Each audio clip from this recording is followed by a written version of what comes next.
Qu'est-ce que c'est? Une Bible? Tu lis la Bible, Ringo? Pas tous les jours.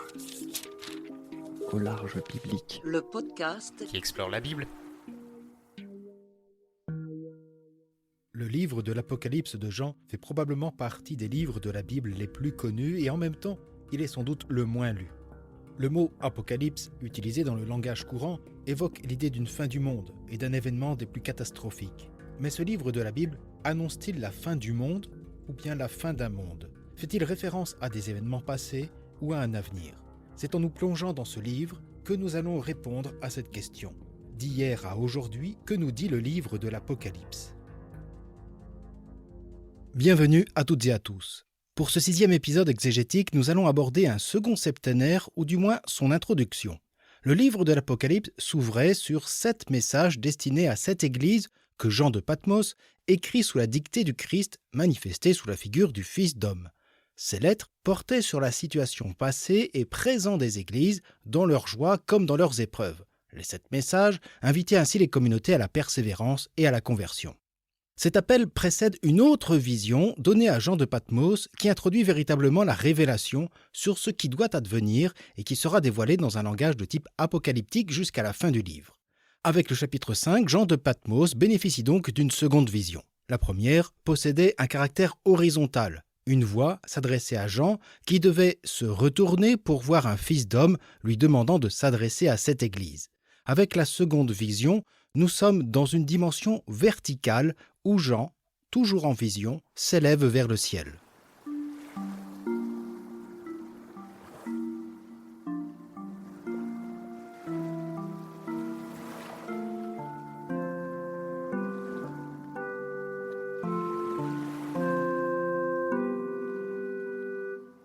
Vous pourrez lire les chapitres 4 et 5 pour prendre connaissance du texte, qu'on ne lira pas in extenso ici. Mais je vais en faire un résumé. Je reviendrai ensuite sur certains éléments comme les figures des 4 animaux, du livre aux 7 sceaux et de l'agneau. Cette seconde vision n'est pas située géographiquement ni chronologiquement. De manière narrative, elle se déroule donc toujours au jour du Seigneur après la vision précédente. Tout commence par une porte ouverte dans le ciel vers laquelle se dirige Jean de Patmos, saisi par l'Esprit. Cette porte s'ouvre sur un spectacle étonnant. Il y a là un trône où siège quelqu'un. L'ensemble, le trône et celui qui y siège, est décrit en termes de gloire et de minéraux, jaspe, sardoine, émeraude et cristal. De ce trône jaillissent éclairs, voix et tonnerres. Alors on comprend déjà ici qu'il s'agit de décrire la souveraineté de Dieu. Au milieu du trône et l'entourant, 4 êtres vivants possédant 6 ailes, couverts d'yeux devant et derrière, ressemblant chacun à un lion, à une face d'homme, à un jeune taureau et à un aigle. Ces 4 êtres chantent ce qu'on appelle le trisagion, Saint, Saint, Saint, celui qui est, qui était et qui vient, désignant la transcendance et la sainteté de Dieu. Et puis autour du trône, 24 anciens remettent leur couronne à celui qui siège sur ce trône et proclament eux aussi la gloire, l'honneur et la puissance de Dieu. C'est là que le récit plutôt contemplatif est interrompu par un incident. Celui qui siège sur le trône tient en main un livre écrit au-dedans et au-dehors et scellé de 7 sceaux. Un ange crie à l'assemblée pour savoir qui peut être digne d'ouvrir les sceaux.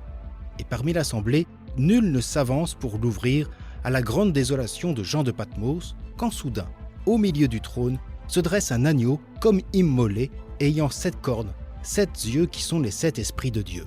L'agneau s'avance vers celui qui siège sur le trône et reçoit le livre. Alors l'assemblée se prosterne et chante un cantique nouveau. Tu es digne de recevoir le livre et d'en rompre les sceaux. Chant auquel s'adjoignent des milliers d'anges.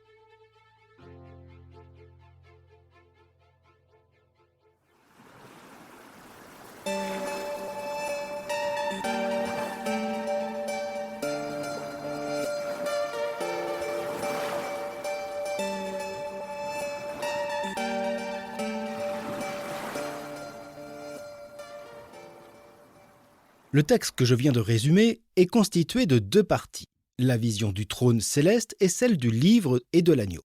Dans la première scène, le rédacteur s'inspire d'autres textes puisés dans les Écritures, comme le livre du prophète Isaïe et surtout le livre d'Ézéchiel.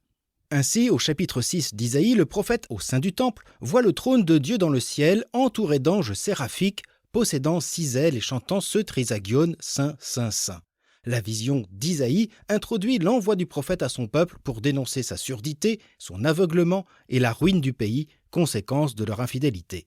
Dans le livre d'Ézéchiel, le premier chapitre décrit la vocation du prophète déporté en Babylonie pour porter la parole de Dieu aux fils d'Israël qui se révoltent encore contre le Seigneur. Tout cela se déroule au sein d'une vision divine où l'on va trouver un trône fait de lazulite qu'entourent 4 êtres d'apparence humaine possédant 4 ailes et ayant chacun 4 visages, l'un comme un homme, les autres comme un lion, un taureau et un aigle.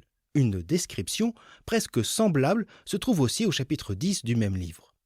Il nous faut souligner que ces visions servent à asseoir la mission du prophète, et en faisant référence à ces textes, le livre de l'Apocalypse accorde à Jean de Patmos un statut de prophète devant annoncer au peuple la parole même de Dieu et sa volonté. Mais le rédacteur de l'Apocalypse, s'il reprend des éléments vétérotestamentaires, a aussi son originalité.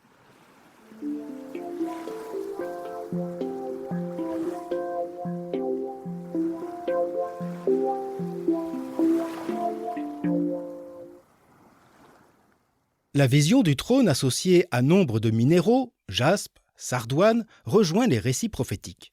Tout lecteur et auditeur de l'époque comprend ainsi que Jean a un accès privilégié au monde céleste et divin dont il recevra des paroles nouvelles, un cantique nouveau, pour reprendre le texte qui devra être révélé au monde. Comme dans la vision vétérotestamentaire, Dieu n'est pas décrit sinon par les tonnerres, les éclairs, la clarté et des descriptions faites de minéraux précieux et semi-précieux qui soulignent la puissance de Dieu et sa haute souveraineté. On va retrouver également ces pierres dans la description du pectoral du jugement porté par le grand prêtre qui souligne sa majesté. Mais l'originalité du texte vient de la description de la cour céleste. Autour du trône se tiennent 24 anciens dont on ne nous dit rien.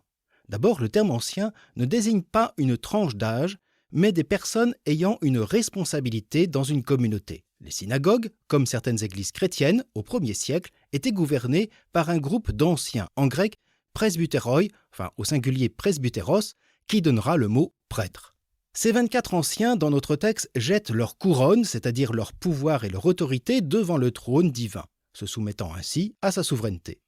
Mais qui sont-ils ? Rien ne nous en est dit, et plusieurs interprétations coexistent. Beaucoup suggèrent que ces 24 anciens, siégeant sur des trônes, représentent les 12 tribus d'Israël, auxquelles sont désormais associées, équivalemment, les nations païennes. Symboliquement, ces 24 anciens représenteraient l'ensemble du peuple de Dieu. Mais une autre interprétation voit en ces 24 anciens les auteurs des livres saints de ce qu'on désignerait aujourd'hui d'Ancien ou de Premier Testament, qui, selon les regroupements, pouvaient constituer un ensemble de 22 ou 24 livres. Dès lors, ce serait le témoignage des Écritures qui siégerait à la révélation du livre aux 7 sceaux. Dans tous les cas, les 24 anciens sont liés au monde croyant qui s'incline devant la volonté de Dieu.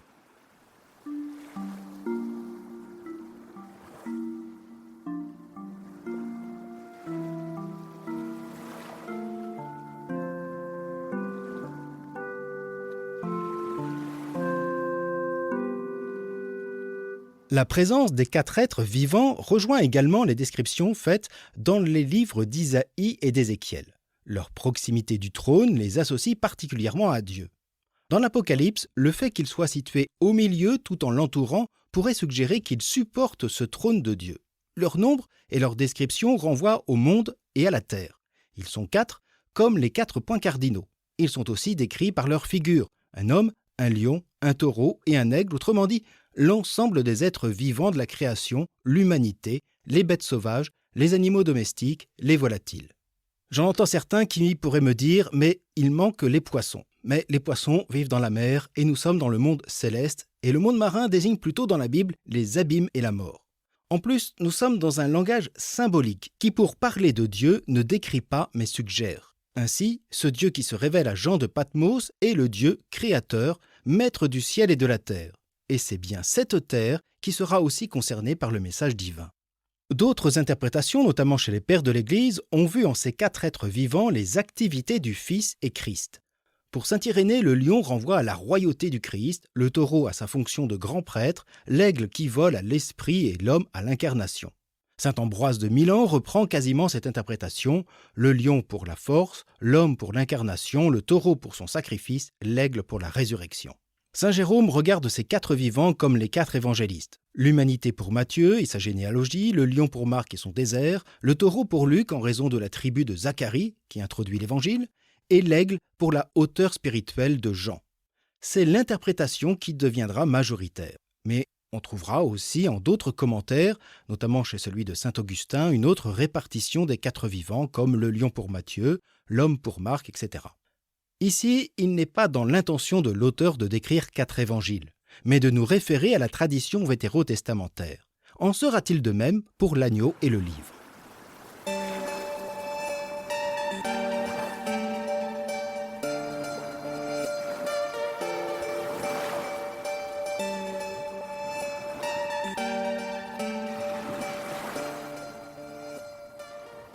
La mention du livre tenu dans la main droite de Dieu devient vite le point de focalisation du récit.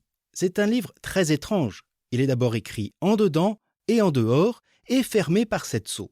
Là encore, il faut peut-être nous référer au 2e chapitre d'Ézéchiel où le prophète reçoit de la main de Dieu un livre enroulé, écrit des 2 côtés avec les plaintes, les gémissements et les cris. Le lecteur averti peut ainsi associer ce livre, non pas à un contenu précis, mais à la justice de Dieu et à son jugement. Contrairement à Ézéchiel dans notre passage, rien ne nous est dit du contenu du livre qui ne pourra être dévoilé qu'au 7e sceau.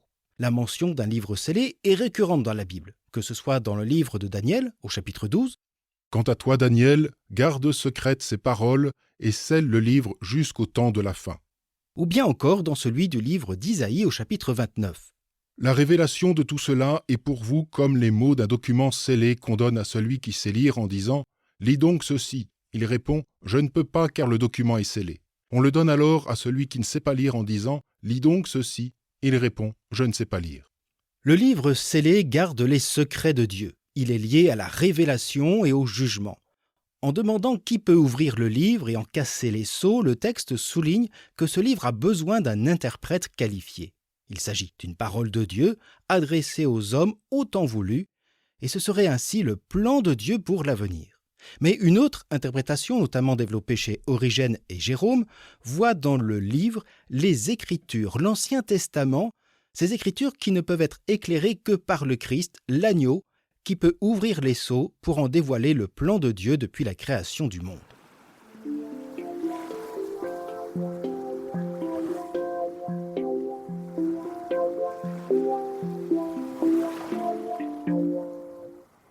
Dans ce passage, et pour la première fois, le Christ est désigné sous l'aspect d'un agneau comme immolé. Dans la littérature apocalyptique, les rois de la Bible sont parfois désignés comme des brebis. Mais ici, le qualificatif immolé nous renvoie surtout à la croix du Christ. Dans la littérature johannique, le Christ est ainsi désigné tel l'agneau de Dieu par Jean le Baptiste. Cette dénomination renvoie à l'agneau pascal, l'agneau sacrifié et partagé pour célébrer, lors d'un repas, la libération des Hébreux au temps de Moïse. L'agneau renvoie également à la figure du serviteur souffrant qui, chez Isaïe, au chapitre 53, « Comme un agneau traîné à l'abattoir, comme une brebis devant ceux qui la tondent, muette, il n'ouvre pas la bouche. » Ces références renvoient pour les premiers chrétiens à la passion du Christ. Et c'est intéressant que celui qui ouvre les 7 sceaux n'est pas décrit comme le Fils d'homme, puissant juge eschatologique, c'est-à-dire dans la force, mais dans son amour livré, celui de l'agneau de Dieu. Il est celui qui, par sa mort, a racheté son peuple.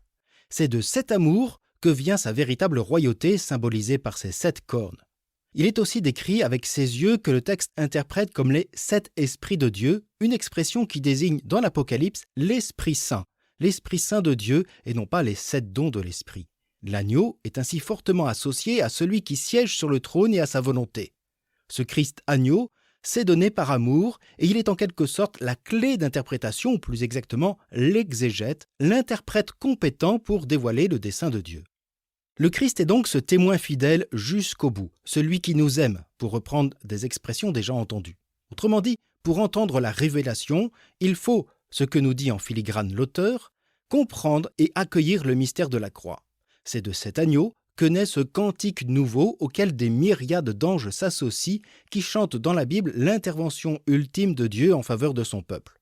Et le moment est non seulement solennel, mais empli de gravité. Mais quels sont ces 7 sceaux qui vont bientôt s'ouvrir ? Eh bien, c'est ce que nous découvrirons la prochaine fois, Un épisode qui nous fera aussi découvrir ces 4 cavaliers de l'Apocalypse. Un beau programme encore en perspective. D'ici là, je vous invite encore et toujours à soutenir ce podcast par vos partages, vos appréciations, que ce soit pour cet épisode, mais aussi pour le volet culturel dans lequel il sera aussi question de sceaux et particulièrement du 7e sceau. Bonne journée, bonne soirée et à bientôt sur Au Large Biblique.